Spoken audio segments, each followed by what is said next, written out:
আসসালামু আলাইকুম। আমি ইফতেখারুল ইসলাম। আজকে আমাদের সিএসএস এর সিলেক্টর নিয়ে ক্লাস হওয়ার কথা। তো সিএসএস সিলেক্টর কি? তো সিলেক্টর সম্পর্কে আমরা মোটামুটি জেনে আসছি গত ক্লাসে। সিনট্যাক্সের ভেতরে দেখছিলাম H1 সিলেক্টরকে কিভাবে এই যে ফন্ট কালার এবং ফন্ট সাইজ দেওয়া যায়। তো এইখানে দেখতে পাচ্ছেন সিএসএস সিলেক্টর গুলো ট্যাগের নাম এবং ক্লাস আইডি এসবগুলো দিয়ে ধরা যায় এবং সিএসএস সিলেক্টর আরো কিছু অ্যাডভান্স টেকনিক আছে, তো ওইগুলা আরো পরে আসবে। এখন আমরা জানবো আইডি এবং ক্লাস দিয়ে এবং ট্যাগ দিয়ে কিভাবে ধরতে হয়। এইখানে কিছু ডেমো দেওয়া আছে। প্রথমে দেওয়া আছে ক্লাস দিয়ে একটা ট্যাগের ভিতরে মাল্টিপল ক্লাস থাকতে পারে, কিন্তু একটা ইউনিক আইডি থাকতে পারে। তো ক্লাস মাল্টিপল হতে পারে, আইডি একটাই হয়, কারণ আইডি ইউনিক। তো আইডি কখন এইখানে বলে দেওয়া আছে নোট। তো cannot start with a number, class name cannot start with a number. আর ইয়া হচ্ছে যে কি আইডিও নাম্বার দিয়ে শুরু করতে মানা করছে। এই যে cannot start with a number, তো এইটা মনে রাখবেন। তো আমরা সিলেক্টর একটা ফাইল খুলি, ফোল্ডার। প্রথমে একটা ফোল্ডার নেই, selector dot HTM, sorry, folder. সিলেক্টরের ভেতরে এই যে অনেক সময় দেখবেন যে নেস্টিং, এগুলো নেস্টিং হয়ে আছে। তো এসটাতে, এই যে সিলেক্টর ফোল্ডারটাতে ক্লিক করে আমি এখানে নিউ ফাইল নিতেছি। দিলাম যে কি নামই দিই সিলেক্টর ডট এইচটিএমএল। তো আগের মতো আমরা ওই যে বয়লার প্লেটটা নিয়ে আসি, এখানে বলে দিলাম selector in CSS. Selector in CSS কথাটা লিখে দিলাম টাইটেলে, যাতে পরবর্তীতে দেখলে আমরা বুঝতে পারি। প্রথমে আমরা কিছু যে নিয়ে নেই। আহ, প্রথমে একটা H1 নেই, CSS সিলেক্টর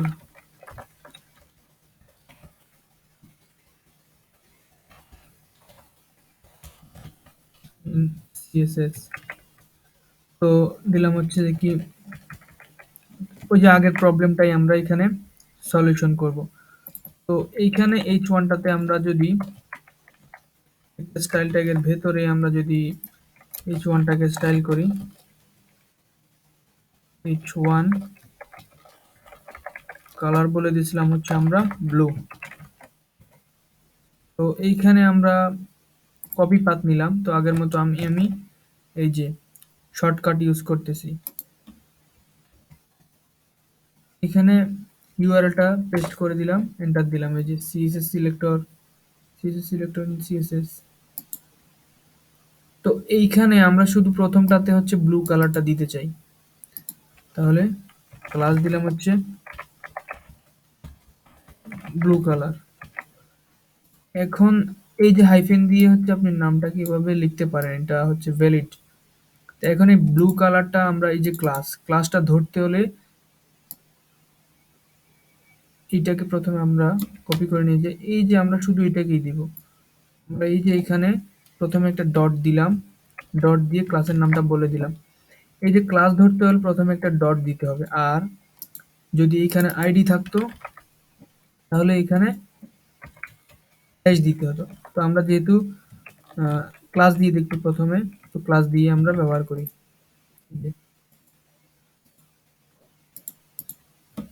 তো এখন দেখবেন শুধু প্রথমটাতে ব্লু কালারটা আসছে। এখন যদি আমরা আইডি দিয়ে দেখতে চাই, এখানে হ্যাশ দিলাম, আইডি সেম। এখন আমরা যদি এই যে আইডিটা এখানেও দিয়ে দেই, তাহলে কি এটা কাজ করার কথা? করতেছে। এখন ধরেন আমরা আমরা যদি আরো একটা আইডি নেই, এটা কিন্তু ভায়োলেশন। মাল্টিপল একটা নামেই হয়, এই যে দেখতেছেন আইডি একটাই হয়, মাল্টিপল হয় না, সবগুলো চলে গেছে। তো আইডি কিন্তু ইউনিক। তো এখন আমরা ধরেন আমরা এটাতে ক্লাস দিয়েই করি, ক্লাস দিয়ে করি। এখন আমরা এটাকে করতে চাচ্ছি হচ্ছে রেড, ক্লাস রেড কালার। এখন আমরা কি রেড কালার করতে হলে আমাদেরকে আরেকটা ক্লাস নিতে হবে। শুধু এটাকে আমরা কপি করে নিলাম, আর এইখানে যে রেড কালারটা আছে রেড কালার, আর এইখানে বলে দিতে হবে আমাদেরকে রেড। এখন একটা আসবে ব্লু আর একটা আসবে রেড, এই যে প্রথমটা ব্লু, নিচেরটা রেড। এখন আমরা এইখানে এইখানে আরো একটা ইয়া দিতে চাই, ফন্ট সাইজ। ফন্ট হচ্ছে যে 50 পিক্সেল, ফন্ট 50 দিলাম, 50 পিক্সেল। তো আমরা এটার জন্য ডট ফন্ট লিখে, যেহেতু এটা একটা ক্লাস, তাহলে আমাদেরকে লিখতে হবে ফন্ট সাইজ 50 পিক্সেল। এই যে এইখানে মাল্টিপল সিএসএস ইউজ করা আছে, এইটাতে এবার দেখবেন এটা কিন্তু বড় হয়ে গেছে। এখানে দেখতেছেন যে কিছু জায়গা ফাঁকা, এটা কিন্তু আমরা দেই নাই। তো আমরা আহ, এইটাতে এইটা থেকে এগুলো তো বাই ডিফল্টই দেওয়া আছে মার্জিন গুলা, এগুলো আমরা পরবর্তীতে দেখবো মার্জিন কিভাবে রিমুভ করতে হয়। এখন দেখালে হয়তো আপনারা বুঝতে পারবেন না, হচ্ছে আমি ইন্সপেক্ট এলিমেন্টে গিয়ে তখন দেখাবো। তো এখন আরেকটা সিস্টেমে আমরা এটাকে করতে পারি, যে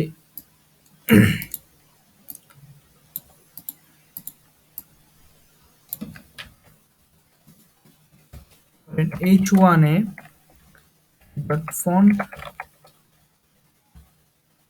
50 কথাটা যেখানে আছে, মানে ক্লাসটা যদি থাকে, এই যে যেমন h1 এর ভিতর এই যে ফন্ট 50 ক্লাসটা আছে কিনা, ওইখানে ফন্ট করে দেওয়া হচ্ছে 70 পিক্সেল। এখন এইটা কাজ করবে নাকি এটা কাজ করবে, চলেন দেখি। 70 পিক্সেল হয়ে গেছে। এখন যদি আবার এখানে আমরা এটা তুলে দেই, নিচেরটাই কাজ করতেছে, কারণ এইখানে যা বলে দিছি এটা এখানে ওভাররাইট হয়ে গেছে। ওভাররাইট মানে এতটুক পর্যন্ত ওই যে টিক মার্ক করা ছিল, এরপরে আবার এখানে আসছে উপরেরটা ডিলেট হয়ে গেছে, এইখানে শো হইতেছে। আমরা যদি ওই যে আগের মতো ইন্সপেক্ট করে দেখি, এইটা এই যে বলছিলাম, এই যে এটা এইটা ঠিক আছে, এটা ডিলেট হয়ে গেছে। এখন যদি আমরা এখানে আর একটা আইডি নেই, আইডি বলে দিই হচ্ছে ফন্ট 70 পিক্সেল। এখন আমরা যদি এখানে বলে দেই, এই যে এখানে 70 পিক্সেল, এটি যেহেতু হ্যাশ দিয়ে দিতে হয়, আর এখানে শুধু আমরা 7 এটা লিখি। এটা কিন্তু উপরে আছে আর এটা হচ্ছে নিচে। এখন হচ্ছে যে কি এখানে করে দিলাম আমরা হচ্ছে, আচ্ছা এখানে আমরা বলে দিই হচ্ছে 80 পিক্সেল, 70 না বলে 80 বলে দিই, 80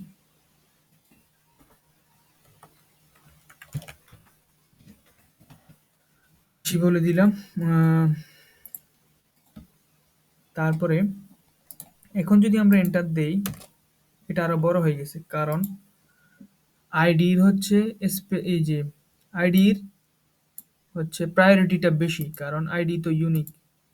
আইডির পর হচ্ছে ক্লাস, তারপর হচ্ছে যে কি ট্যাগের নাম। এটা মনে রাখবেন, প্রায়োরিটি বেশি বলতে ধরেন এটা প্রথমে যদি একই ইয়া থাকে তাহলে উপরে যেটা আছে নিচেরটা ওভাররাইট হয়ে গেলে তাহলে নিচেরটা কাজ করবে, উপরেরটা। এখন যদি আবার এখানে লিখি এখন এটাতে দিলাম কালার, আবার দিলাম হচ্ছে রেড, এখানে দিলাম হচ্ছে কালার গ্রিন। এখন এইটার হচ্ছে যে প্রায়োরিটি বেশি, মানে গ্রিন আসবে, কারণ আইডি ইউনিক, আইডি একটাই হয়। তো এটা বুঝতে পারলে আপনারা সিলেক্টর সম্পর্কে মোটামুটি লেভেলে একটা আইডিয়া পেয়ে গেছেন। তো আমরা এটাকে আবার আগের মতো করে দিই। ধরেন আমাদের এমন একটা সিচুয়েশন হলো যে আমরা এগুলোকে H1 না রেখে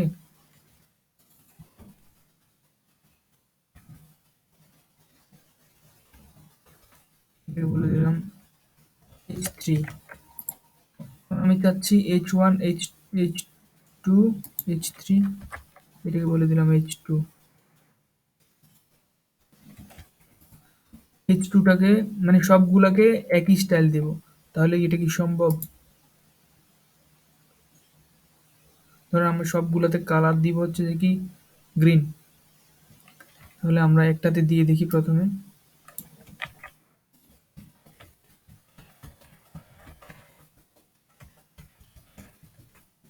কালার গ্রিন দিলাম,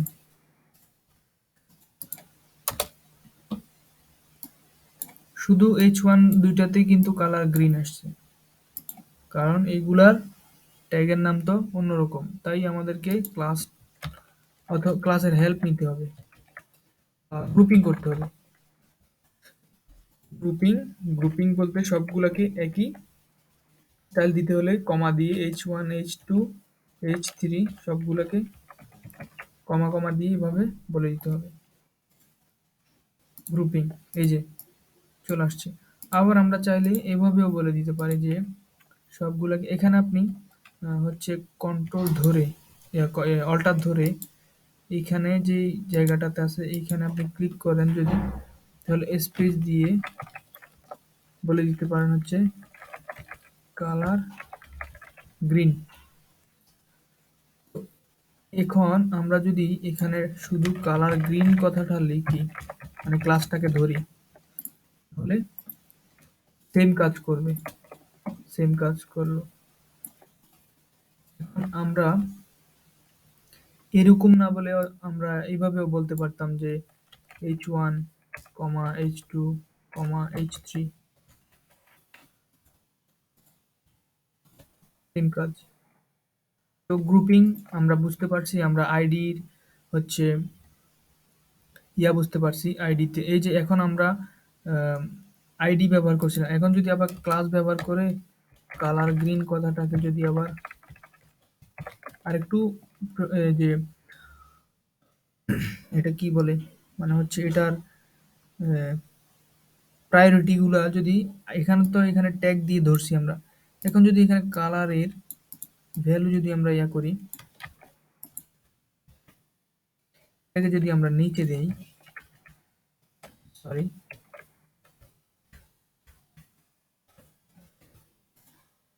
কালার যদি রেড দেই, এটা কিন্তু উপরে, এটা নিচে। এখন আমরা দেখবো রেড, কারণ ট্যাগের পরে প্রায়োরিটি হচ্ছে ক্লাসের। এখন যদি আমরা আইডি ব্যবহার করতাম, সরি রিলেটিভ জিনিস ব্যবহার করতাম, H1 কালার গ্রিন, শুধু একটাতেই আসতো আর বাকিগুলো গ্রিন আসতো। এই যে H1 দুইটাতে গ্রিন, যে আসছে কি বলে রেড আসছে, H1 দুইটাতে রেড আসছে আর বাকি দুটাতে গ্রিন। তারপরে আইডি, আইডি এর পরে হচ্ছে আইডি, ডটের পরে এটা। এখন যদি এখানে উপরে আইডি থাকতো তাহলে আইডিটা কাজ করতো, এগুলো পরে কাজ করতো। তো এইভাবে হচ্ছে রিলেভেন্সি কাজ করে, মানে হচ্ছে প্রায়োরিটিটা কাজ করে। তো গ্রুপিং দেখলাম, প্রায়োরিটি দেখলাম আইডির, তারপর হচ্ছে যে ক্লাস কি আইডি কি ওইগুলো বুঝলাম, তারপর হচ্ছে আর কি আছে ইউনিভার্সাল সিলেক্টর, মানে সবগুলা, মানে সবগুলাকে ধরবে। এখন যদি আমরা ইউনিভার্সাল সিলেক্টর, এই যে স্টাইলটা, এই স্টার মার্কেটা, এটাকে বলা হচ্ছে ইউনিভার্সাল সিলেক্টর। এখন যদি বলে যে কালার রেড, সবগুলার কালার হবে রেড। হ্যাঁ, যে দেখতে পাচ্ছেন, এই ক্লাসে আমরা ব্যবহারই করি নাই, এই ক্লাস আমরা ব্যবহারই করি নাই, শুধু একটা দিয়ে সবগুলো রেড হয়ে গেছে। কিন্তু এইভাবে কিন্তু কালার রেড করি না আমরা, আমরা এটা অন্য কাজে ব্যবহার করি। ডিসপ্লে, যে box sizing, border box, margin zero, padding zero, ওইগুলোর জন্য ব্যবহার করি। এখন ধরেন এইগুলোতে আমরা মার্জিনটা হচ্ছে ইমপ্লিসিট ভাবে চাচ্ছি না, আমরা এক্সপ্লিসিট ভাবে এটাকে অফ করে দিতে চাচ্ছি। মার্জিন জিরো, তারপর যে প্যাডিং গুলো আছে ওইগুলো থাকবে জিরো। মার্জিন প্যাডিং সম্পর্কে আমরা পরবর্তীতে জানবো। এগুলো দেখবেন এখন এই যে ফাঁকা জায়গাগুলো, এইখানে ফাঁকা জায়গাগুলো এগুলো চলে গেছে, এই যে দেখতে পাচ্ছেন। তো আমরা গ্রুপ সিলেক্টর এবং হচ্ছে ইউনিভার্সাল সিলেক্টর দেখে ফেলছি। আরো কিছু সিলেক্টর আছে, সুডো সিলেক্টর, তারপর হচ্ছে সুডো ক্লাস, ওইগুলো আমরা বিস্তারিত জানবো পরবর্তীতে। এই যে এখানে কিছু সিম্পল সিলেক্টর দেওয়া আছে, এগুলো আপনারা চাইলে টেস্ট করে করে দেখতে পারবেন। এলিমেন্ট ইন এলিমেন্ট, এই যে কমা কমা দিয়ে আমরা যেভাবে করছিলাম, এই যে এটাও আমরা দেখেছি, এটাও দেখেছি, আমরা ট্যাগ ধরেও দেখেছি, ক্লাস ধরে দেখেছি, আইডি ধরে দেখেছি। এখন বাকি আছে হচ্ছে এই এই যে এই যে combinator selector, pseudo selector, pseudo class selector, pseudo element selector. তো এগুলো আমরা পরবর্তীতে দেখব, এটা হচ্ছে আরো পরে আসবে এগুলো। এই যে pseudo pseudo class, pseudo element, combinator. হ্যাঁ, তো আমরা এর পরবর্তীতে শিখব হচ্ছে যে কমেন্টস, কিভাবে কমেন্টস লিখবেন। ইন্টারনাল এক্সটার্নাল সম্পর্কে আমরা মোটামুটি জেনে গেছি। তো আশা করি আপনারা এই যে সিলেক্টরের যেই ব্যাপারগুলা, এই যে গ্লোবাল সিলেক্টর যেটা আছে ওইটা ছাড়া আপনাদের এই যে কাজ থাকবে হচ্ছে যে প্রায়োরিটি সিলেক্টর, মানে প্রায়োরিটি কিভাবে হয়, প্রায়োরিটি কিভাবে হয়েছে, আইডির প্রায়োরিটি কখন বেশি হবে, হচ্ছে ট্যাগের প্রায়োরিটি কখন বেশি হবে, তারপরে রিলেটিভিটি যখন হবে, মানে একটা রিলেটিভ যদি ধরি, রিলেটিভ এটার ভিতরে এটা আছে, ওইটা কিভাবে কাজ করবে, এগুলো সম্পর্কে আর একটু প্র্যাকটিস করবেন। না হলে পরবর্তীতে যখন কাজ করতে যাবেন তখন দেখবেন হয়তো বুঝতে কষ্ট হবে। ধন্যবাদ।